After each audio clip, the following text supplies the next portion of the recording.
In this video, I'm going to show you how to redeem NBA League Pass code from NBA 2K25. So first off, you just have to navigate the League Pass code.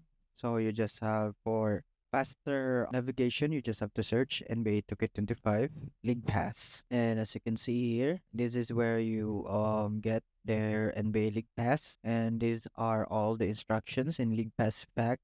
And as you can see here, once you avail either of these, monthly or season, they would give you a code. So this is where you get the code of the League Pass. So if you just log in and try this for free, you'll get the code. And as you can see in here, when will I receive my 12-month NBA League Pass code, or how do I receive NBA League Pass?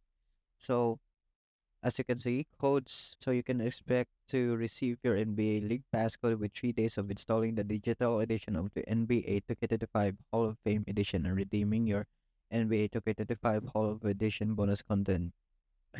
So yeah, so even if you are in here, you could also buy now. And there it is. If you brought these games, you also have to get the NBA League Pass. And that's pretty much it.